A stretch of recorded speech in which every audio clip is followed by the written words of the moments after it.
What's good, YouTube humans? Nocturnal Duck with another deck for your face, and this is the beast. It's a beast.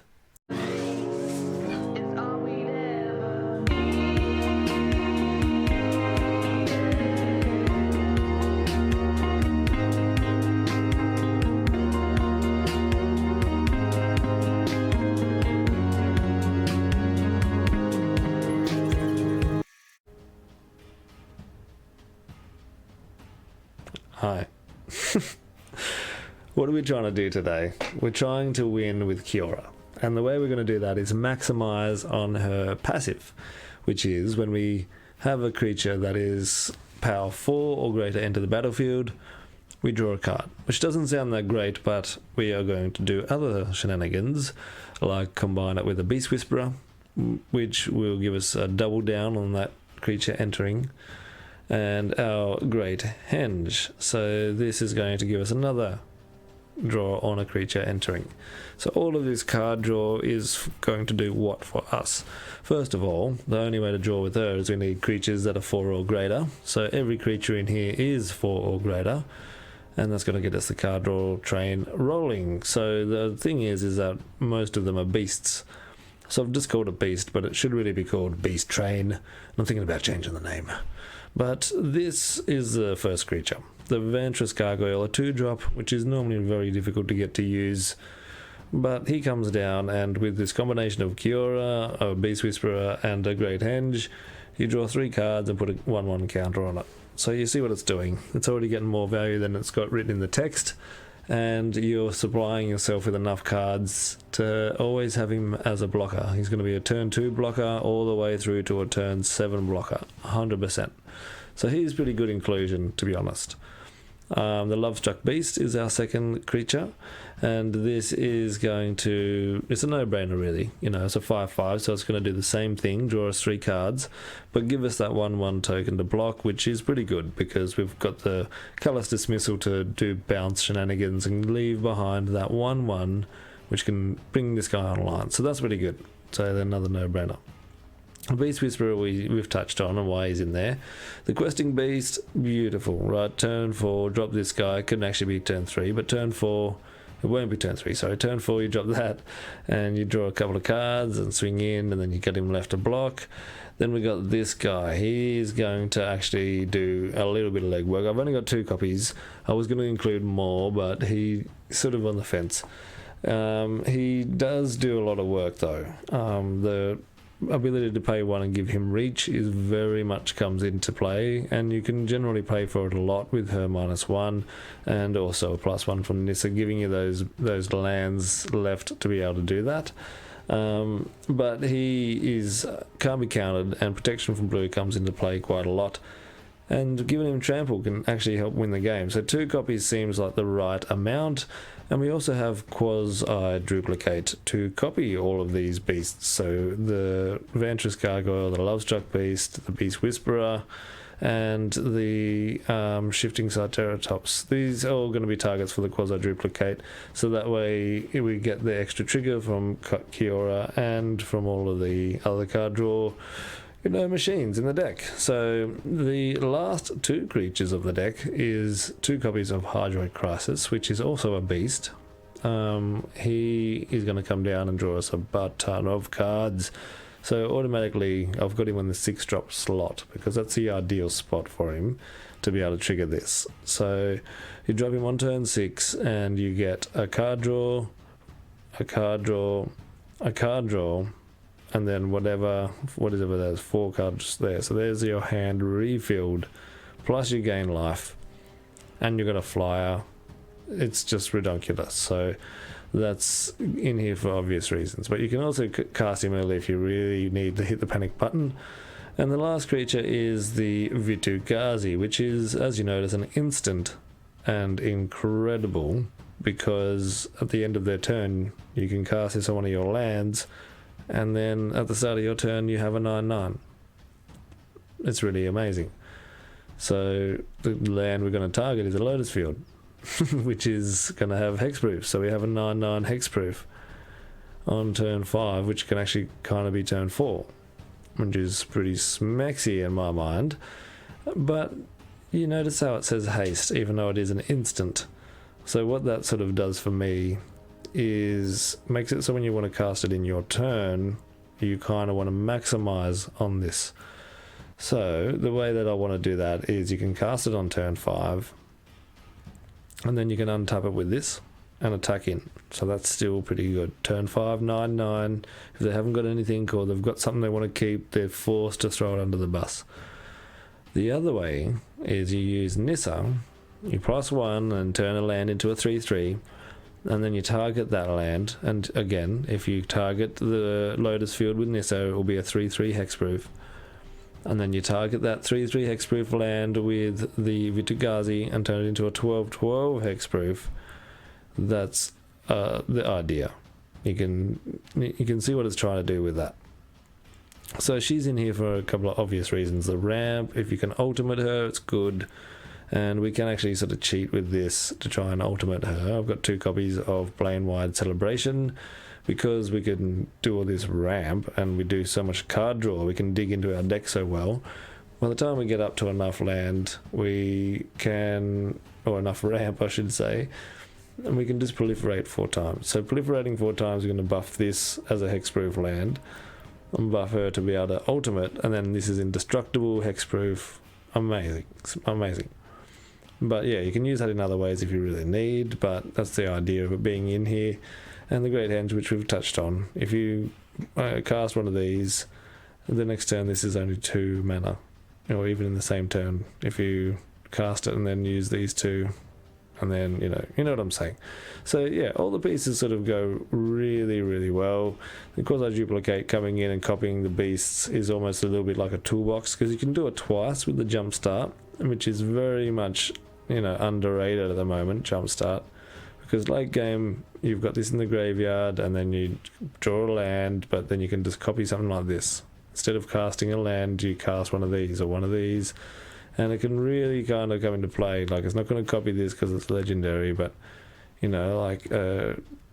most of the creatures that you're going to copy are going to stick and make them have this big feeling of pressure. Because if you copy something like the Lovestruck Beast, then you swing in with this copy. So then you're showing you're not worried about losing this because you just put another one down, and then they have to deal with it, and then you can cast it again and you get another one. So it's sort of this whole process of this being in here just repeats this drawing machine. So yeah, you see what it's trying to do. I've run 3 Lotus Fields. 4 sort of runs the idea that you could potentially draw it on turn 1 or 2. You've got nothing but Lotus Fields, and that's the last thing that you want. I feel 3 is a good mix, but you still have that lottery ticket of it happening, and you just have to mulligan it, which really sucks. But that's the deck. Enough chin fluffing from me. Let's get into some games, and don't forget, like, subscribe and follow, and hit me up in the comments if you can see anything that I can't see, if you want to verse me, if you have an idea for a deck, if you want to get in touch with me. I am always on Twitter and Facebook now, and you can also PM me through those mediums, so I'm very open for conversations and collaborations and chin flaps. So yeah, enjoy the games, guys. But this looks real nice. We're going to keep this. We've got a Scry turn 1, Gargoyle turn 2 for a blocker. We can sort of hold these 2 for the Questing Beast to come down and draw 2 cards, hopefully. So this is good. Alright, so not the best colours to verse. A land, that's good. Alright, so we've had a couple of turns of grace, which is nice. Guess we'll save that for Kiora, and I guess we'll save him for Kiora.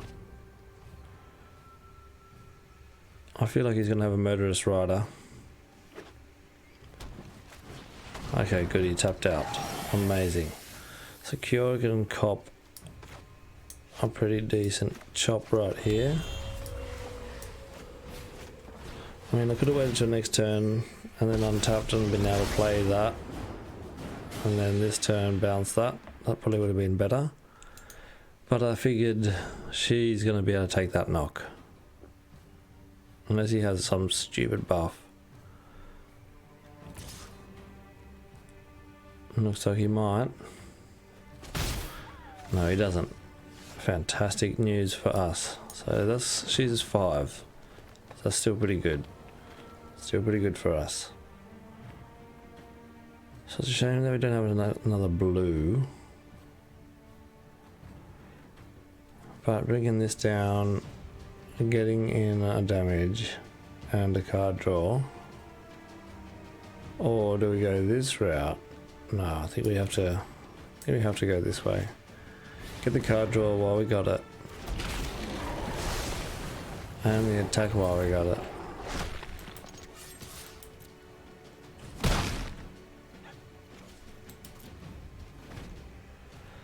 So he'll swing it next time, but that's fine because it just minuses 1 to be able to untap. All we need is once. This is already going to be able to go next turn. So no blocks. He's just left himself open. We'll go this because it's untapped. Now I feel like the henge is better.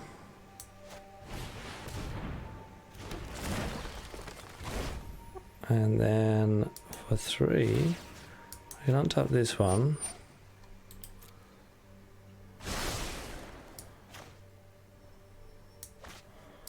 And I think we put this back in his hand. I mean, we could have done to our own. But this way we can just sort of have a blocker as well. Get that damage in, no worries. Or force the removal, which he doesn't seem to have. Yeah, there we go. The game's done. But Kiora just does so much, man. I love her. I love her. I love her. Another beautiful start. Scry turn 1. Although we could go... This is a blue. We'll see what we're drawing. We're on the draw, so that's not too bad. Okay, so second one of him. Is it worthy getting the 1 down now? Oh, the Scry's good. Scry's good right now. Yeah, he's good. He can help us. Everything's within the 3 mana which we have. He's going to copy and get us extra card draw. So we knew the cat was coming. We're going for this big drain. But hopefully we can raise him a little bit. Hopefully we can raise him a little bit.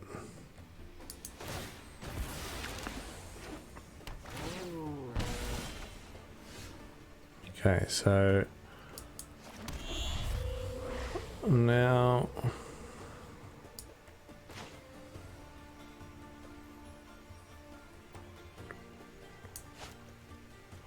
we're gonna get this guy down. Force something out of his hand. So he's gonna think artifact brew or mill. So he's gonna start pumping through his hand, I feel. As soon as you see that, you do think mill, because that's what he does. He mills us both. And this isn't any kind of mill deck. Not even close. He's just here because it's a 2-drop draw when she's down, but also late game flyer, blocker and attacker, and you draw so much cards that this is always a blocker, and it's always an early game blocker. So it just forces him to just continue on this track. He's only got 1 land. So that's pretty sucky. I'm going to bring this down and then get the one token.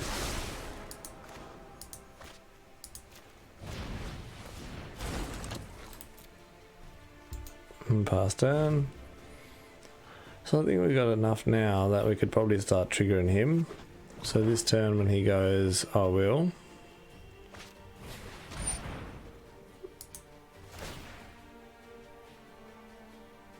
Yep.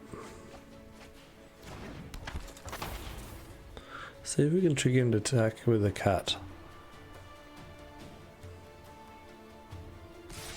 Yes, that's what we want.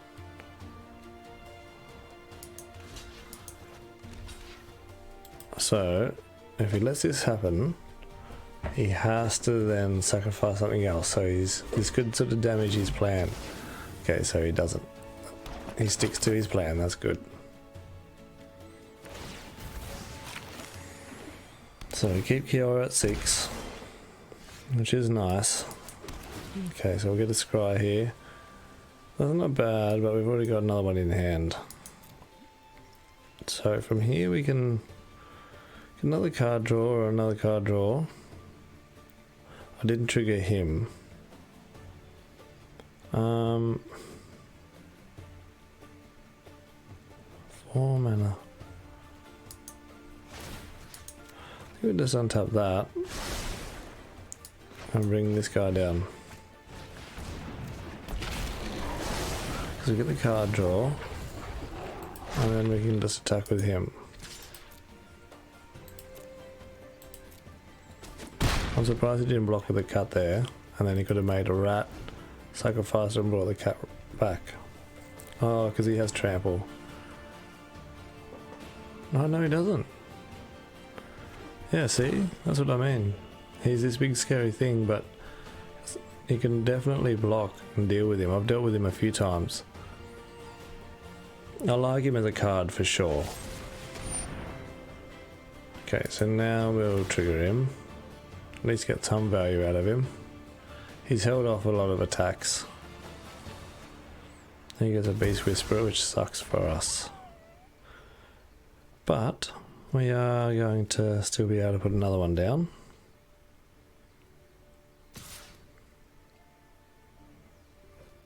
Yeah.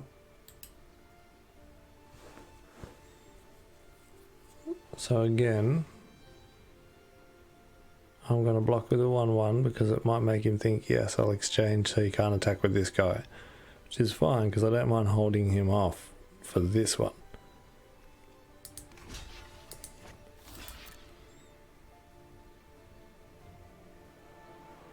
So is he going to loop it? Yes, he is. Try and trick him to kill that so it forces him to pay the mana for the rat or sacrifice another creature to bring... Unless he has another cat back in his hand, of course. He's only got 3 mana. This is going to be a nice little threat. We can put this down.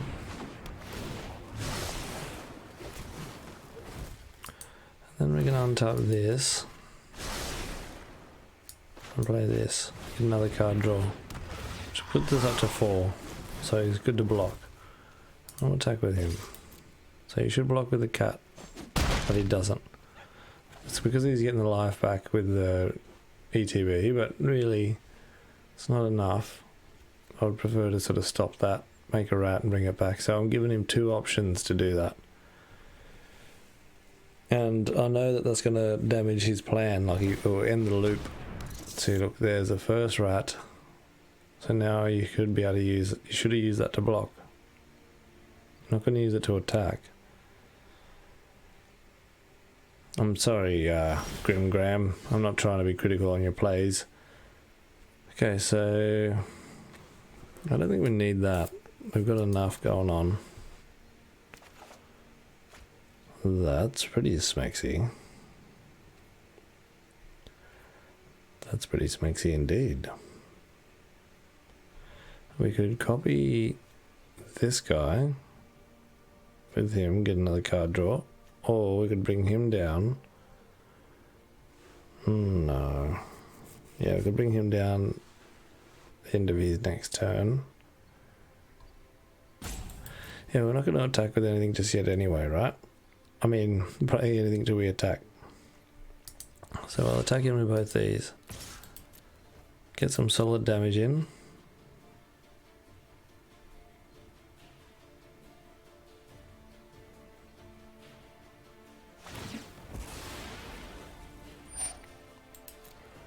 Okay. Surprised he didn't block there first. Is he trying to make enough rats to take over my questing beast? I'm down to 10. I think I'm just going to leave it at that. I mean, what else could I do? Copy him. No, I'm going to leave it at that. I'm going to play this at the end of his next turn. He's only got 3 land, so, you know, well done for sticking around. But he could have had a lot more health by blocking this a couple of times with the cat.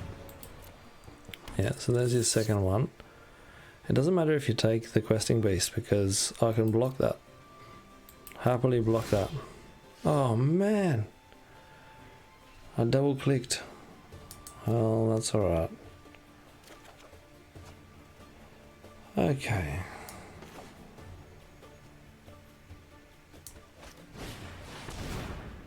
So I have to remember which order this goes in, whether you 1, 2.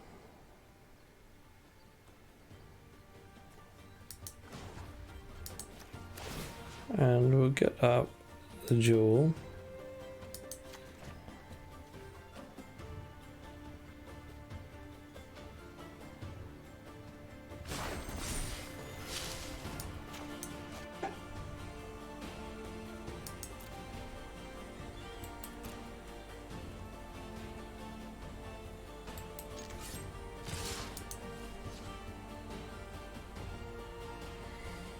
Yeah, those 3.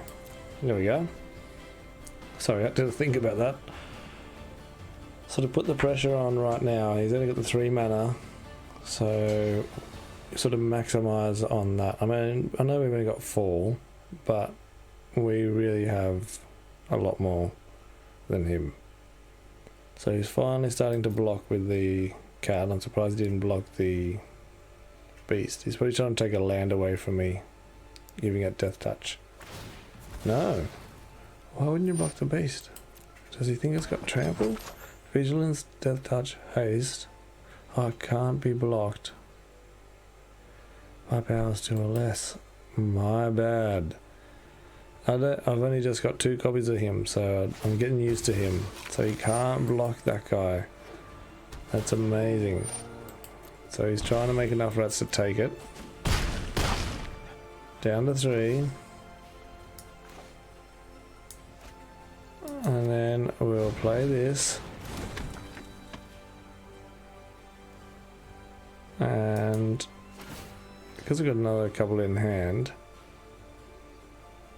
I think we could bring this guy back around and turn. So I feel like he's going to scoop here or finally play his 4th land and then have something like Ritual or Soot, which would wipe the board except for 2 creatures on my side, which isn't too bad.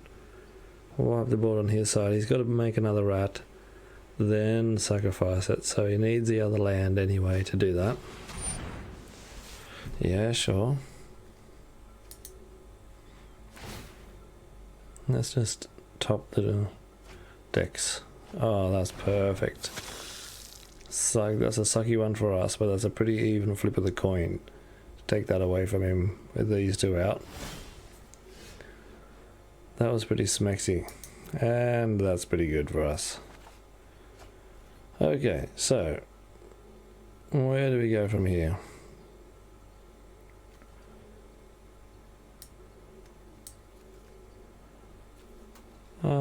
Lovestruck Beast is pretty good.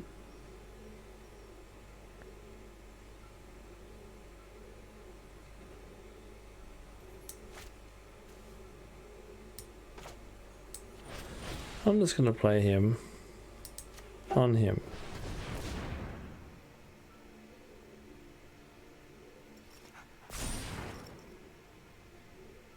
Yeah.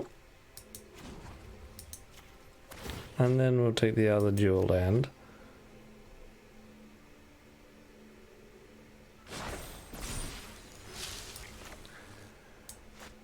And then we will take your dude off the top.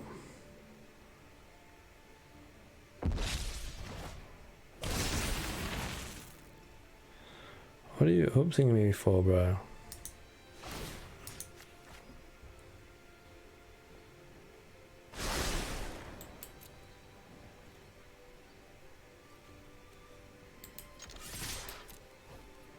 Let's see how you oops this, where you can't block the questing bees.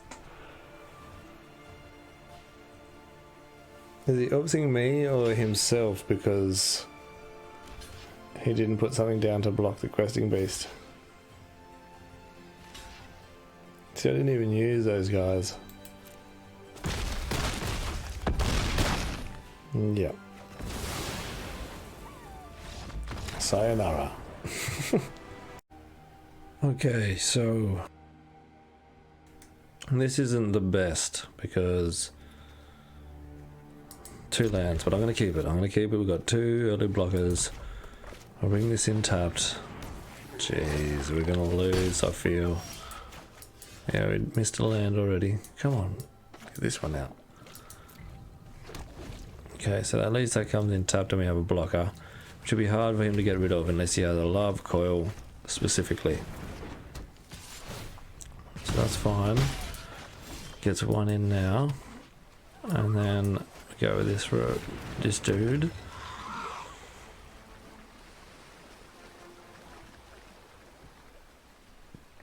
So next turn, Kiora. And then the turn after we can do the henge. Because we'll at least be able to drop him again. In between, maybe even with a Peace Whisperer, who knows. So I think you had a good think about that. Like, he has to have a couple of shocks. It's going to empty his hand to deal with this guy, and then we're just going to put another one down. Yeah, well, he's going to get value out of that. Yeah, so we're going to block. Let him use his 3 damage. Spectacle, whatever it is.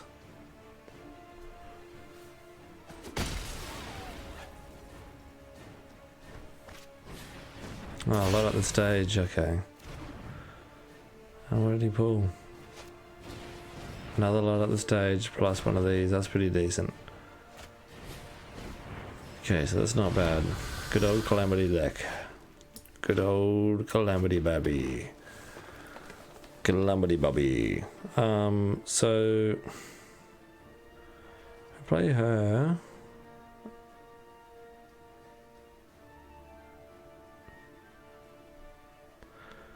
Or we return Callus's Missile to his hand.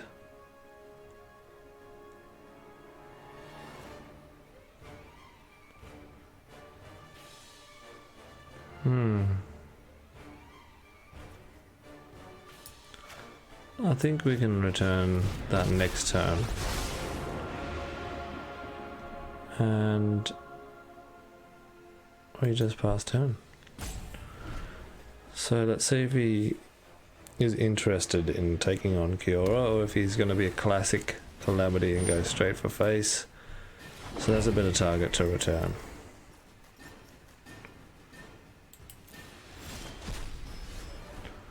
Yeah, I'm not milling myself just yet because I need land. Do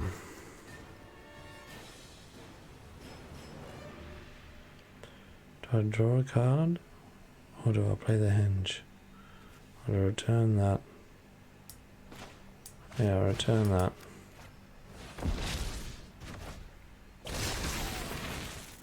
And then I untap the dual land.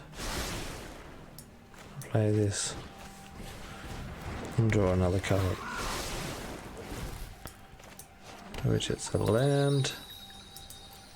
I think we go for another green. No reason at all. So now he has to go Calamity or the Spitfire and something else, and then hold that off for value. Unless he's got something with haste, like another Torch Bearer. There's a haste.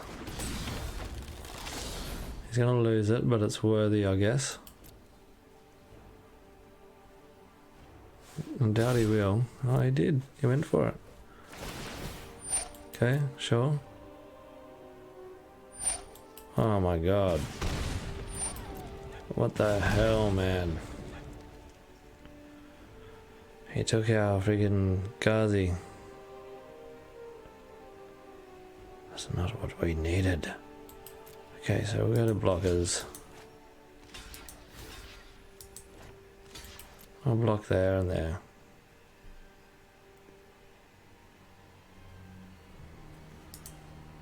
We'll mill now. Punish him for taking our Ghazi. Oh, punished ourselves with another Ghazi.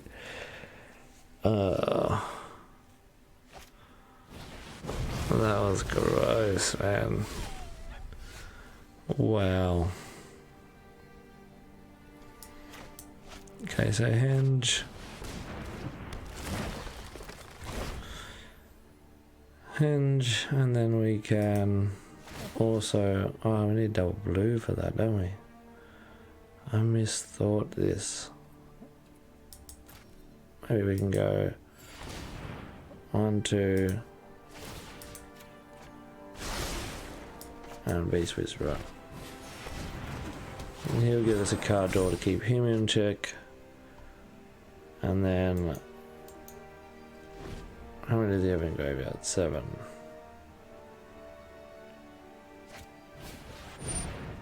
So exactly. He still can't attack. 7 or more. So we've got a good blocker for that. Okay, so now we could possibly go in with a... And this is probably better for Ghazi. If we put this down, it sort of forces him to have something in hand. We get 2 draws here, three draws there. So we start filling up our hand. And then we can undo that. So we've got 4 green.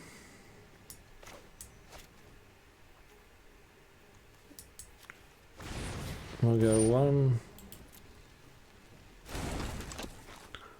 And then 2. Get another card draw.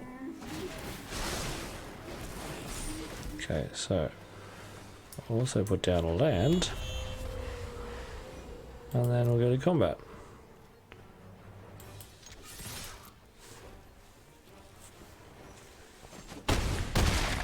So he's not liking what's just happened. So we'll drop down that and we're good. We filled our hand and look at our board. The problem is he doesn't realise that's going to happen again 2 or 3 times. Yeah, just killed 1. Now you need to attack. Okay, that's pretty good, but we've still got you on the ground. You still need to keep him up to block. He's going for it. He needs to try and get his plan on. Yeah, no, we got him. We got him. So that's good. Mono Red Calamity couldn't keep up. Could not keep up. I had my doubts at the start, but I was proven wrong.